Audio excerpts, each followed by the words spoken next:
welcome to the Edifice of Trust podcast.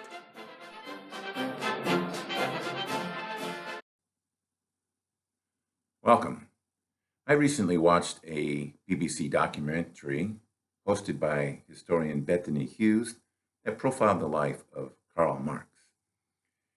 And that led me to contemplate the nature of the exploitation of labor and the creation of surplus.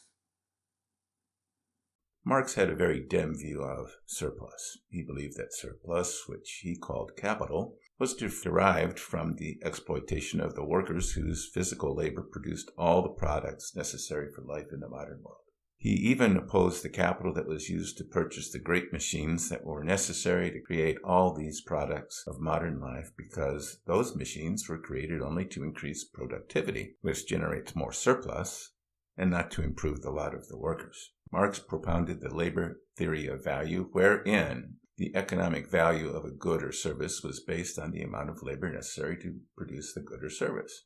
If the employer of the labor could increase the economic returns due to the utility of the product, that would increase demand, or the scarcity of product, which would reduce the supply, surplus would be created. The amount of surplus appropriated by the employer was unjustifiable exploitation of the labor of the worker, according to Marx. Modern progressives carry on this Marxist tradition. They believe the profit employers and investors receive is not legitimate and is therefore subject to expropriation through taxes so that it can be redistributed to deserving workers. In his 2012 hit, Shackled and Drawn, famous celebrity and 0.01% Bruce Springsteen sang, "Freedom's sun is a dirty shirt, the sun on my face and my shovel in the dirt. Shovel in the dirt keeps the devil gone. I woke up this morning shackled and drawn." Obviously, he sang it much better than that. But ditch digging, although it takes a lot of labor, is not highly valued. I'm pretty sure that Mr. Springsteen would not want to receive ditch digger wages for his concert performances. He actually made about $60 million last year. Furthermore, I'm pretty sure that even though his bandmates and other workers at the concert sweated as copiously as Mr. Springsteen, he received the lion's share of compensation. That's classic exploitation, don't you think? But Karl Marx, and ipso facto Bruce Springsteen, was fundamentally wrong about the nature of surplus. All civilization on this planet is based on surplus. Without surplus, we would spend most of our lives searching for berries and running from predators. Let me explain my thinking on this. Primitive man, except for a few chipped rocks, was little different from the other animals that roamed the forest, plains, and savannas of the prehistoric world, with one exception. Our primitive ancestors learned to talk to each other. Speech not only allowed tribal members to communicate, it also allowed one generation to teach the next about the pathways of the forest and the predators of the savanna. All other animals are chained to their instincts.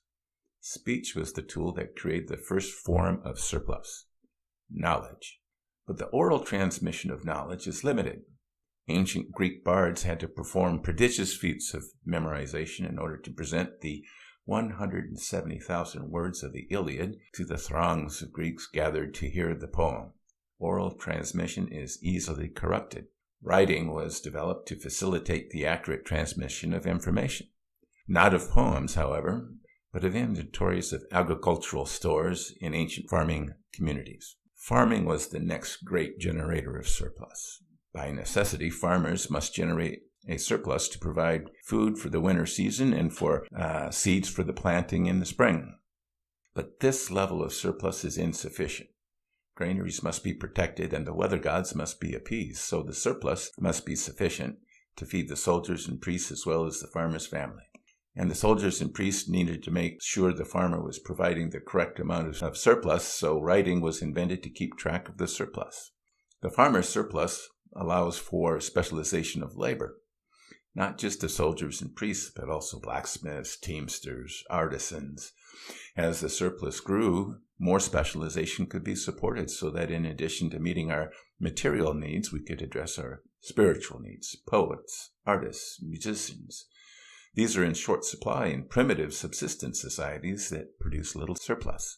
The written word, especially after the invention of the printing press, has created a storehouse of knowledge much greater than could be absorbed by any one brain. This surplus of knowledge allows us to build upon the works of earlier scientists, to expand our understanding of the physical universe, and to create all the technology that makes up our modern world.